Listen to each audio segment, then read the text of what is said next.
Round 7, last round of day 1 of the first Riftbound calling ever. At time of recording, it happened last week. And my name's Tam. I'm joined by Barrett from Riftbound Ramblings. If you like this and you like his casting, make sure you go check him out over on his YouTube channel. You're doing an incredible job, and I'm really excited for this last round, man. It's Yeah, gonna it'll be be. great. You know the names of cards, and I don't. It's fun. I'm trying to know names of cards. It's fun playing the dumb guy again. Normally in the universe of casting, I like have to know everybody and know everything, and it's sick. But round 7, we have Master Yi versus Master Yi. Looking like a Tree of Dreams, and then I don't remember this one. Oh, that's I don't remember this one. the Obelisk of Power, Yeah. which is at the start of each player's first turn, they channel an extra rune. So both of these, it's a mirror match in the sense of both of these are the same legend, the same champion unit, and they have access to the same card pool of cards. But this battlefield is going to accelerate how quickly we're going to play the higher energy costed cards than at a normal rate. So we rolled a 1 here of our Master Yi on the left. I'm gonna have to say left Yi and right Yi. Assuming that means that the player on the right, I believe his name is Skyer. Cool thing about this game, Tam, if you didn't know this, in the sense of like League of Legends, how the professional players of League of Legends are known by their usernames. Mhm. When you register an event, your name on the roster for the event is your username. So here we have Skyer representing here his own Master Yi deck. So yeah, you get to be known by your gamer tag if you so be. We love that. Which is very very Riot Games of them. Love a good gamer tag. Are you gonna come out as Nero Kanza, or are you gonna be Bear Bryant? I don't know, man. Is it smarter for this game to be Riftbound Ramblings? Because if I use my Riot ID, because I think you can link it all together and have like my account I play League of Legends on, it can be the same account that I play Riftbound with. Sure. Which my current username in League of Legends is Michael Sarah. So that would be very weird. I know you didn't know that, so I was gonna hit you with it so fast. But I don't think I should be known as the player as Michael Sarah. You know. Man, that's very funny. That's so funny. That's so funny. I love you. Do you want to know what Phil Birch's is right now? Tell me. Can you change him? Yeah, you can change him. You can change your usernames. And his username right now is Dennis Quaid. That's sick. Andrew's username, Miller High Life. So like I'm saying, like because we can have these unique usernames and gamer tags, you can kind of be whatever. But game 1, it looks like Skyer here. I'm glad that we have Muck on the other side. Skyer going first, and because he has 3 runes to start it off because of that Obelisk of Power, playing this Poro and keeping 1 up. And on the other side, same idea. Almost like that battlefield isn't doing a lot for us, at least on turn 1. Because turn 1 player plays a 2-drop when they would have had 2 runes. And turn 2 player is playing... going second player, I should say, played a 3-drop when they would have normally had 3 runes. So just kind of an extra benefit. But that shielded Poro is going to go ahead and go and conquer on the Dreaming Tree, which means we are now at the advantage of targeting a friendly unit with one of our spells to help draw some cards. But we played a Zonia's Hourglass for the turn and kept 3 up. And now we go to 6 runes on the other side. This would be the big swing here of going second, and also that Wielder of Water having a much more impactful ability. But when you're staring across the Master Yi defensive legend ability, when you defend you give +2 if it's alone, and the shield 1 of the Poro, your Wielder of Water is actually not enough to get through it. But instead getting access to this Obelisk of Power battlefield. And then we're also immediately going to play a Snap Vine on for 5. And then we also play a Charm, but it immediately gets defied. Again, 2 Calm decks going at each other, playing spells, countering spells, trying to keep their units alive. But that Poro will be saved by that Zonia's Hourglass. Felt like a really successful turn over on Muck's side, getting some things off. But I think the Defy was a big swing back in Skyer's favor, strictly due to the runes left on the board, right? 6 runes over on Skyer's side, 3 on Muck's side, which is like not very good. Now going up to 5, there's because of the heavy cost of the cards from the body runes. It's difficult to now reestablish this board state out again. But at the same time, all we did was get an hourglass off the board, and we just reestablished it back. But I think Skyre's here to play a little bit longer of this game as we go up to 8 on the next turn. Some big, huge power plays could be coming Muck's way. I think that is kind of the plan here, is that Skyer is going to benefit going to 8 runes faster to play something like a White Flame Protector that we saw at least in Muck's hand. But Muck's not going to be able to play it now, not until next turn, but the turn after that. Because now we're at 5. Next turn we only go to 7. That's if we don't recycle any of our runes. But instead, we're going to do a little bit of movement here. We're going to move our Wielder of Water back to our base, play a first mate, ready the Wielder of Water, and swing it into that Poro, and using it on guard, really trying to get through that defense. But we kept 4 runes up. As Skyer, it took our own on guard to defend against it, and you lost your Wielder of Water. Yeah. I'm going to get a hold point here, going to 3, and again, you got so many resources out of Muck's hand. Skyer is kind of running away with this game with cards in hand, cards on the board, and runes in their rune pool. Yeah, and these are all like these are risky plays that Muck is trying to take, having gone second in this game, trying to get back and reestablish tempo. But if kick Muck while he's down, sabotage coming out, look at their hand, get rid of any recycle any non-unit card from amongst them. Looks like they were all units, but it does say, hey, what's coming? What do I have to worry about? What do I have to be nervous about? Yeah, I mean, you get to pick a non-unit card from that and getting rid of it. I mean, that's exactly the name of the game in this matchup, right, Tam? Is these hand tricks, the charms, the defies, all these other kind of type of cards, right? The on guards that we saw, your own Zhonya's Hourglasses. I could have sniped one of those and put it on the bottom of the deck. And the other thing, too, is, Tam, I know what's in your hand. Hand knowledge in a draw 1 game is massive. Huge. You just saw that Muck is sitting on 2 White Flame Protectors that you know he can't play this turn. Yeah. Which means you playing your own Master Yi champion unit, going in for a swing, you feel very confident about making that play. 100%. And it really feels like, love this. Playing the Master Yi of our own. Playing our own Master Yi, and because you know their Master Yi is going to get the +2 while defending, you're just going to make the trade. But because you attacked with your first mate you played earlier this game, you're going to take the win, take the conquer, and then go to 4 points. Now it's staring at you as Muck, having control of both battlefields. Although you don't have cards in hand, we know that there's a White Flame Protector, at least in his hand, and he can play it next turn. He will be at 8. So Skyer has to play around not only this turn at his own 8 energy, or 8 energy accessibility, which it looks like we're going to slam our own Dreadmaw. Dread Bloom, or Dead Bloom, I should Dead say, Bloom. coming in, which is an 8 might unit, and it can be played at an occupied battlefield, and it has Deflect, which is going to be very powerful as well. But the hold are going to be coming off here for Muck. Going to go to 5, playing a Poro from our hand, playing a Charm. Give me your Poro, please. I would like to kill it. And they are going to die, as we have no readied resources over on Skyer's side. And all of a sudden, we are taking the board back, and Muck knows that Skyer knows that at any point, White Flame Protectors are going to come in here pretty soon to help close out a game. Yeah. Going to 8 runes again, as we played an 8 drop on Skyer's last turn. Channeling those 2 runes back that we had to recycle. But it looks like a Pit Rookie coming in, going to give a buff to this Dead Bloom Predator. Giving it a permanent +1/+1, basically. The Charm, we're allowed to move. Going to have to instantly defy this if we want to keep our Snapvine alive. And there it goes. It looks like we had a second Charm. Is that exactly what just happened? Or did we defy the defy? I think it was a second Charm. Either way, Snapvine. It's there in the discard pile. Yeah, And closing it off with a Kiana. We went from 8 runes that turn, and we recycled our way all the way down to 5, but we have units on board, and all you have is a Poro. I know you still have the White Flame, but it looks like we're just going to go for the play here. Take the point score, go to 6 ourselves, still staring across a buffed Dead Bloom Predator, which is at 9 might, and then 11 when defending because of Master Yi's Legend.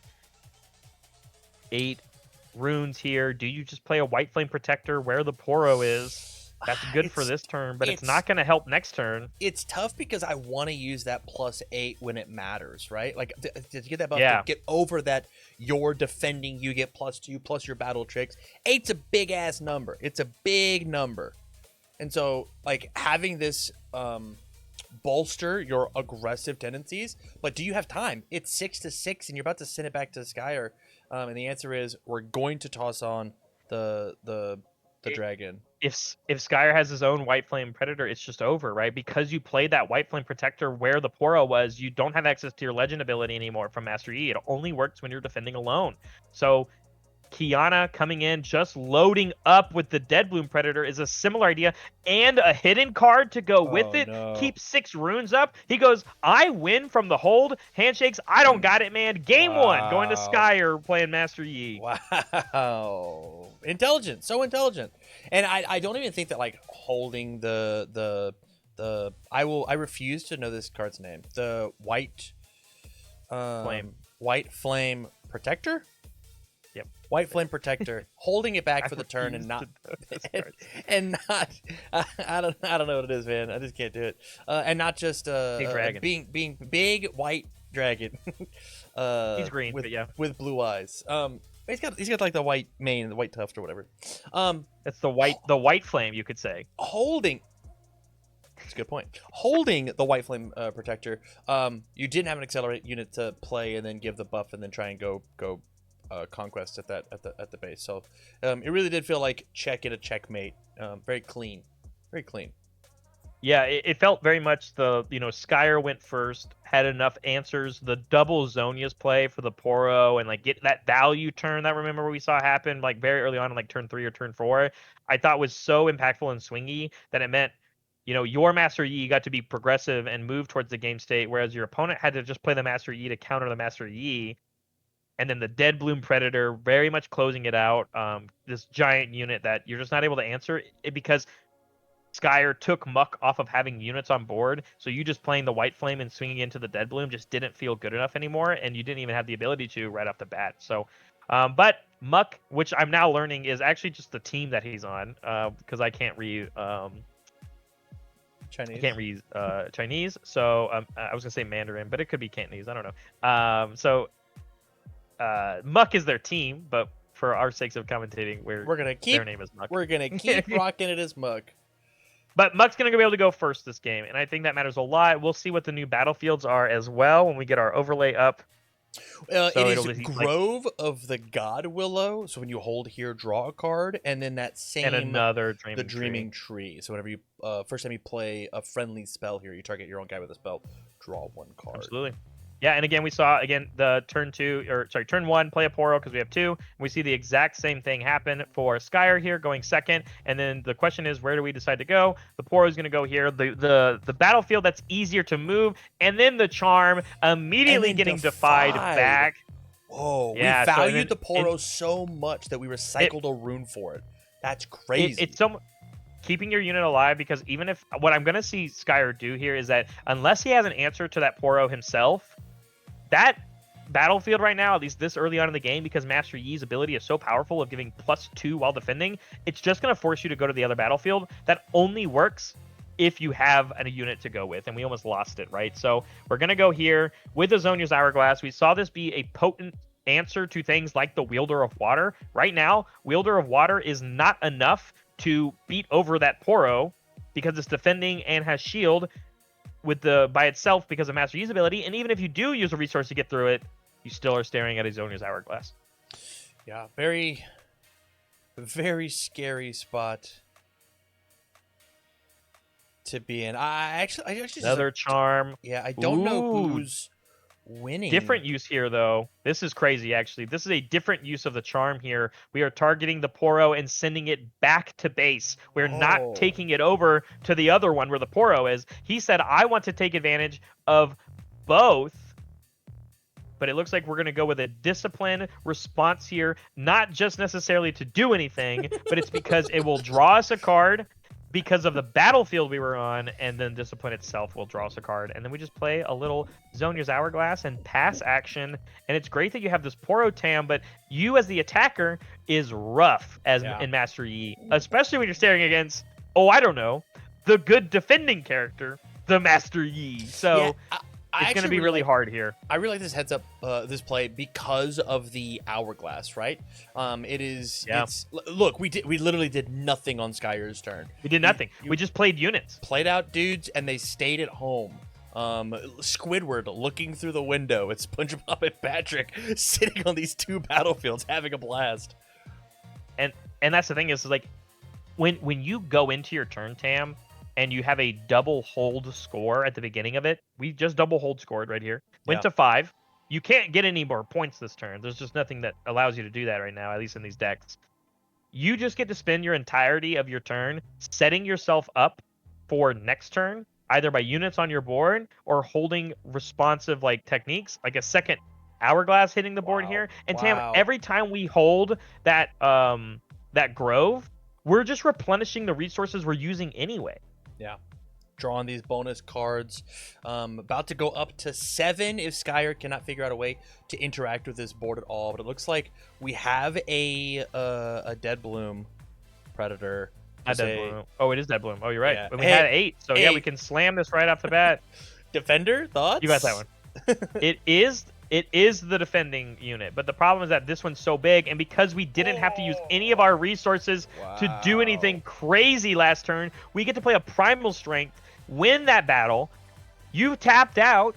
I got you to use Azonias, and I'm going to score up to 7, and I'm once again, Muck is in a position where all of their energy this turn and the cards that they drew are just about defending these 2 units. This is a 2-drop and a 3-drop, Tam. I don't want to speak too soon, but we're at 1.5 speed. This feels like the biggest blowout we've seen on stream at all. 7-1, soon to be 8, and I don't see how Skyer gets out of this game.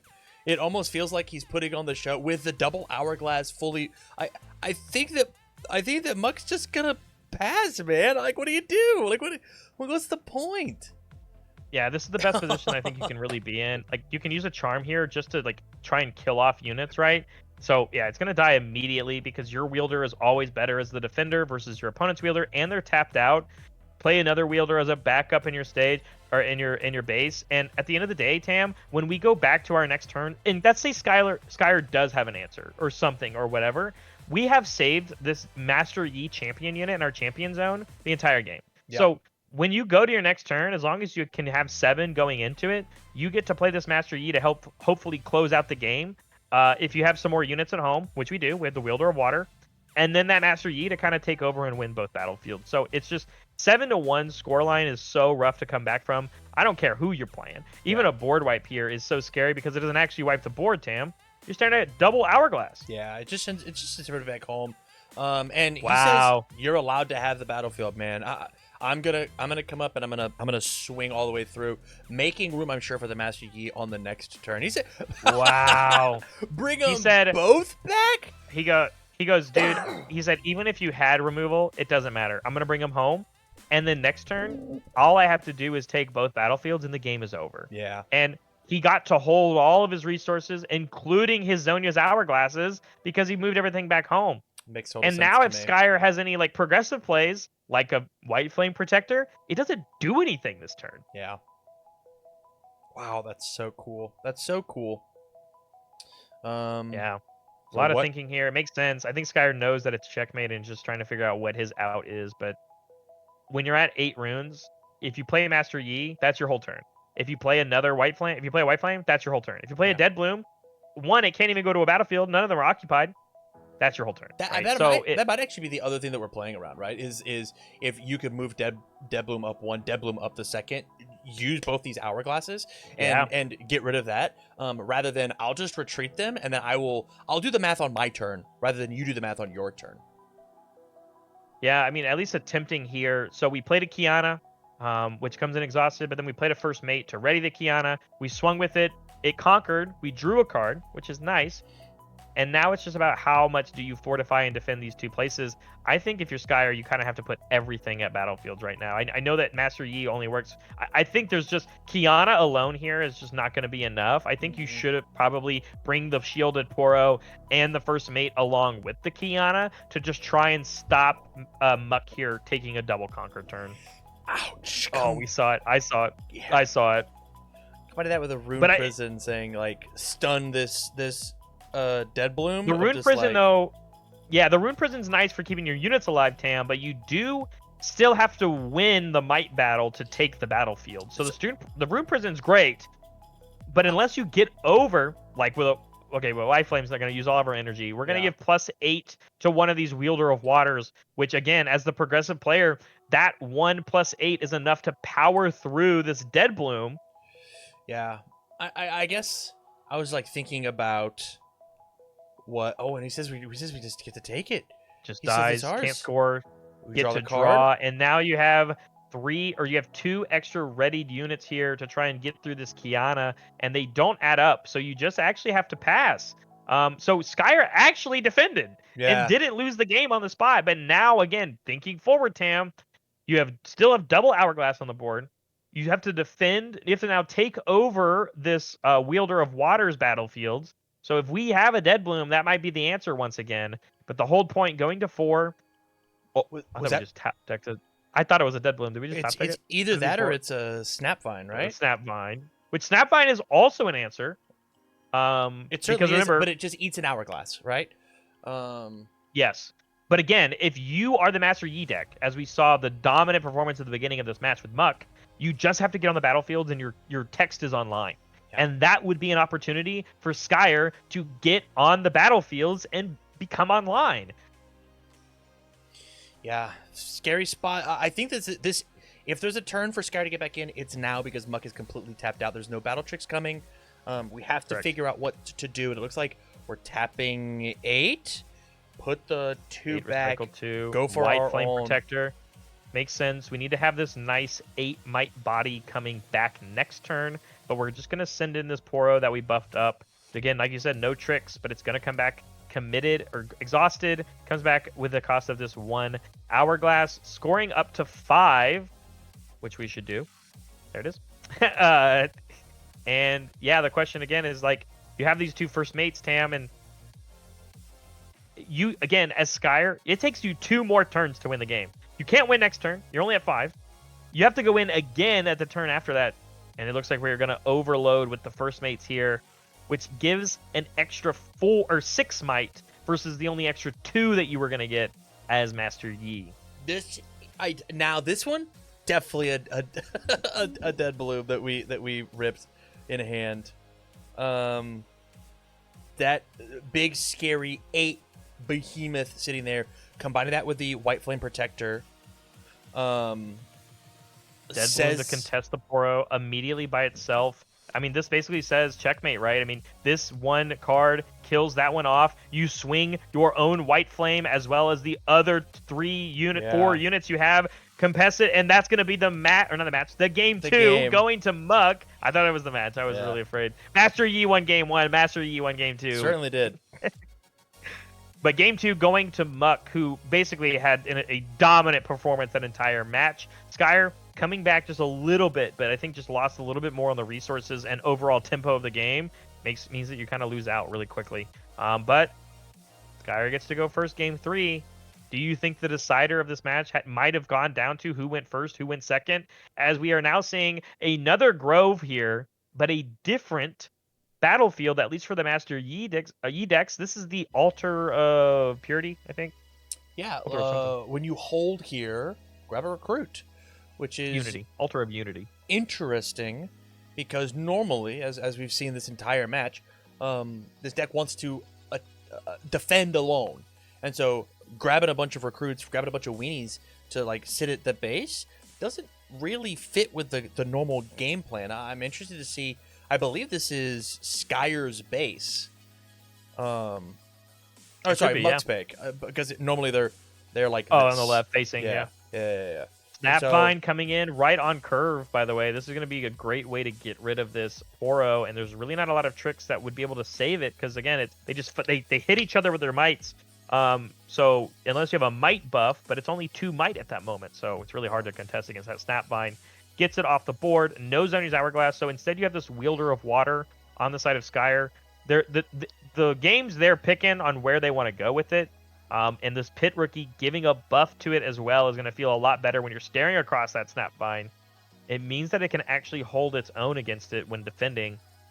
Going back onto that Grove, going to 2 points. Because the Snapvine's great, Tam, but we still are at 0 points, which we saw this be the detriment last game for Skyer. Yeah. Muck ended up at 7 points, and Skyer was only at 1. Yeah, and now that Skyer has taken over this this Grove, going to be drawing those cards that we saw Muck draw every single turn last time. And the big thing here is if we thought that the it's not Protector of Water, it is it Wielder of Water. Wielder of Water was terrifying before. Now it has a buff because of the Pit Rookie. Pit Rookie. Thank you. I got you. I knew what you wanted to say. I'll get these names eventually. I'll get them eventually. So the other thing we saw is we actually played a first mate on our turn, and we didn't ready anything. We just didn't care. We didn't really need it. It was just to play an extra body.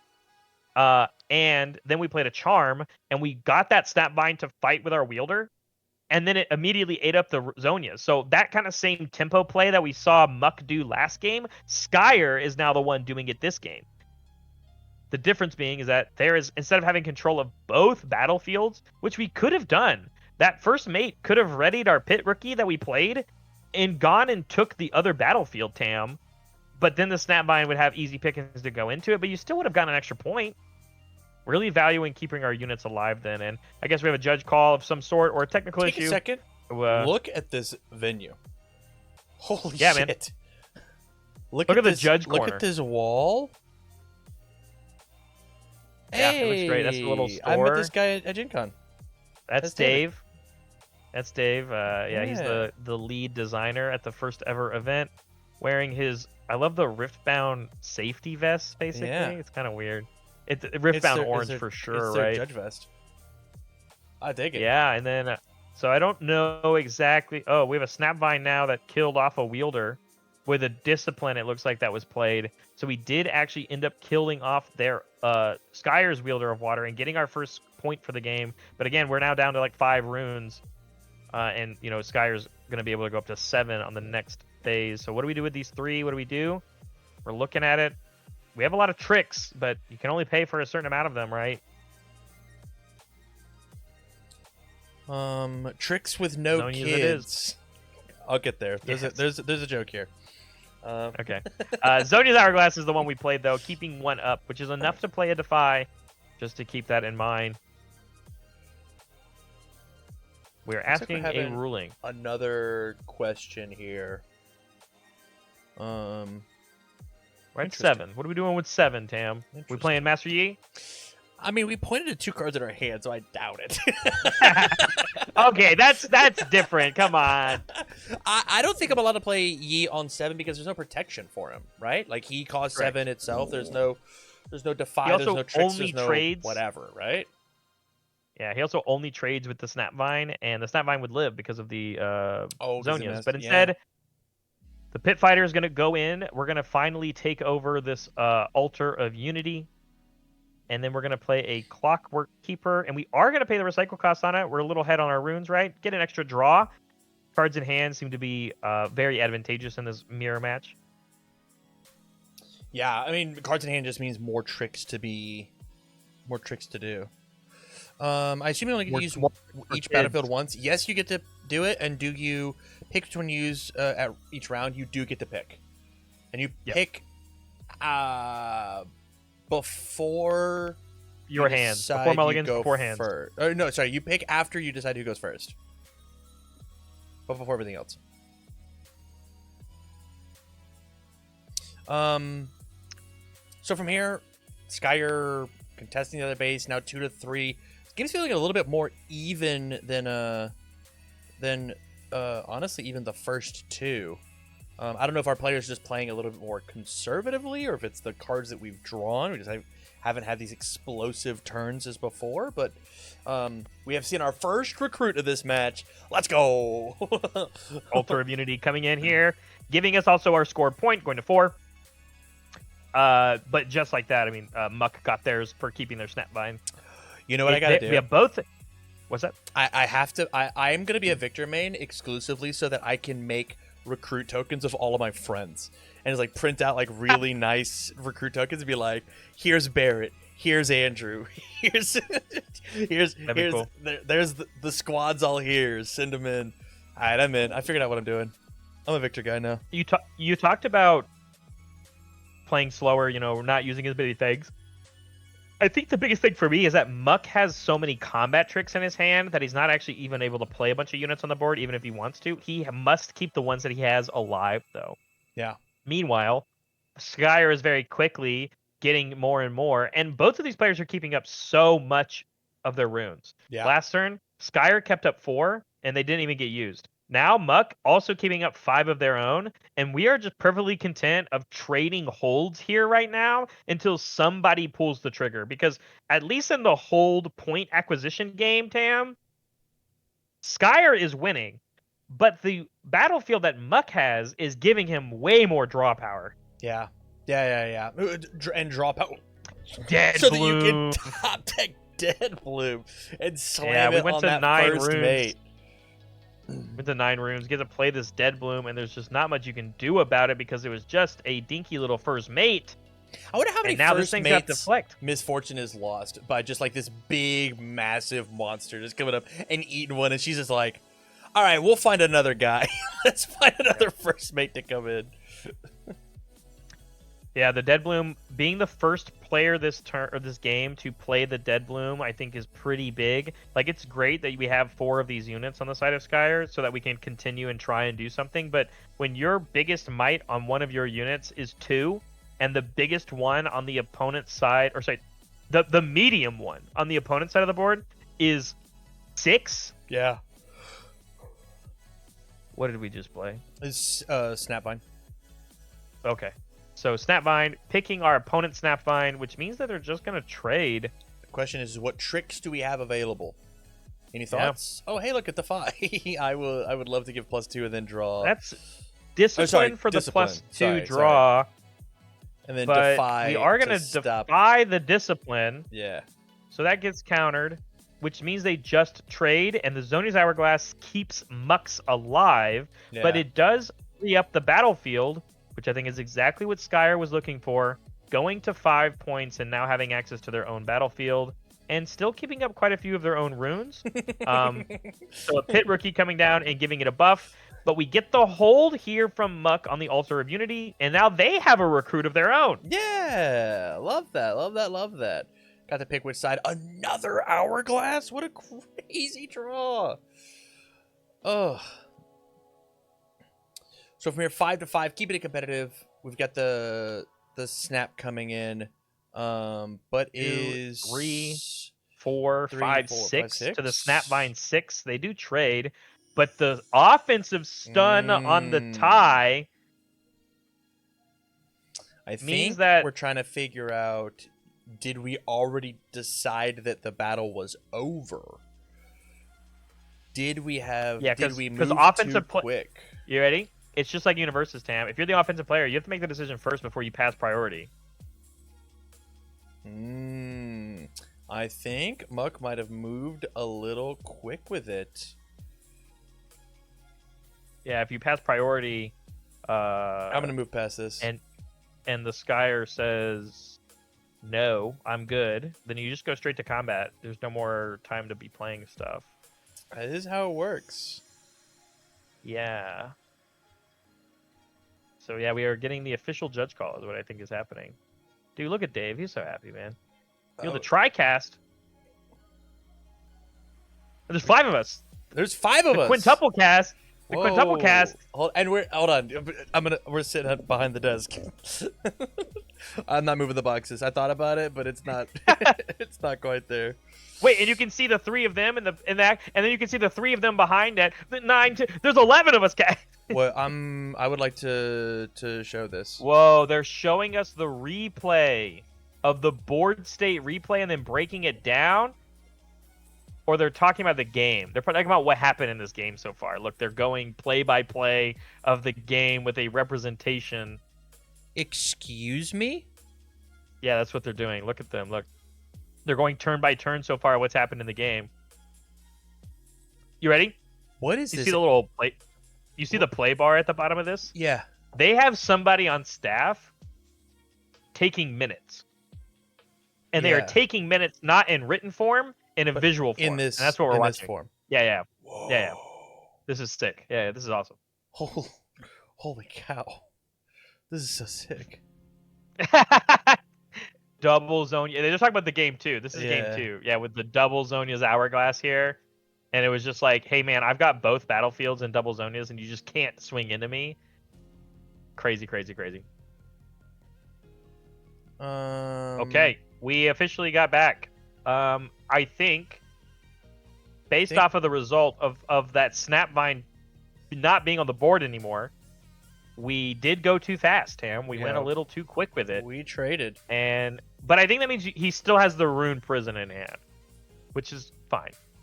Yeah. Right? You don't get to play that. You're past that point, right? So, but the Poro being able to come back here, I don't know whose Poro this is. They're all playing the same stuff. Is Mux. I think it's Mux Poro. He just moved another unit up after the trade. Yeah. But then bringing the Dead Bloom back, sitting at 6, playing Azonia's Hourglass, and saying, "Hey, Skyer, you still have to win. I'm in the presentation to win next game or next turn." Going to 6 for Muck. Skyer is not in a winnable position right now as we are buffering. Sorry. I was like, that's okay. It's a weird graphic that they had. But that was on my end.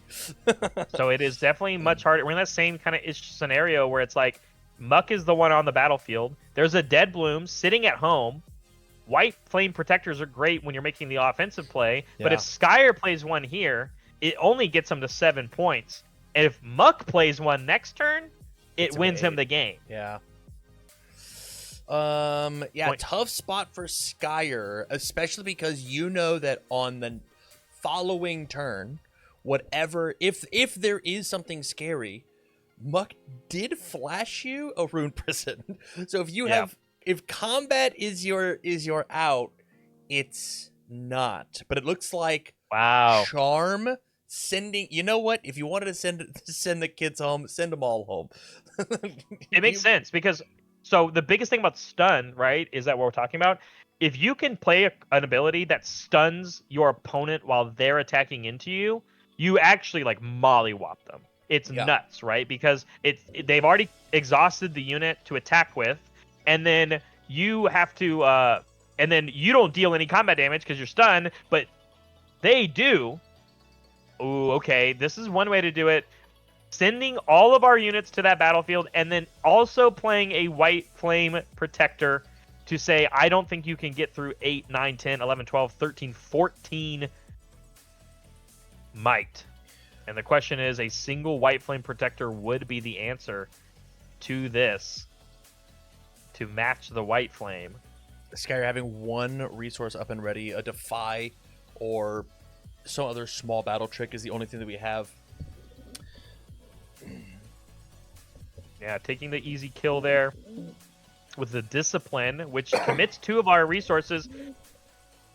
That is still enough to play a White Flame if we drew it. Tam, I think we actually just didn't draw it, which is kind of crazy. That would have been the easy answer to this situation, and now there isn't an easy answer. We have to figure out what the hard answer is. A second Discipline and on guard onto the Dead Bloom as we add up a bunch. It doesn't win us the trade, but because we don't die the first mate either, the first mate to ready up the Dead Bloom and swing with it means that it's game and match going to Muck. Holy cow! Who needs the White Flame Protector? Dead Bloom, wow, Bloom. That was sick. What a sick line. I think that only came down to playing those Disciplines, and it does draw you a card. And we must have drawn the on guard or the first mate itself to get and pull that off, because that was incredibly close. That was so cool. That was so cool. But with that, end of day 1 here for the broadcast. Thank you guys for hanging out with us. Thank you for watching the video. If you liked the casting, if you liked the words that Barrett had to say, please make sure you go and you support him over at Riftbound Ramblings. Link to that will be in the description down below. We have day 2 to get through. And so those videos will be out soon. Those videos will be out soon here on this playlist. If you see all the videos, then holy cow, we did it, and you don't have to wait at all. But for everybody else, that was a fun one. We'll see you in the next one.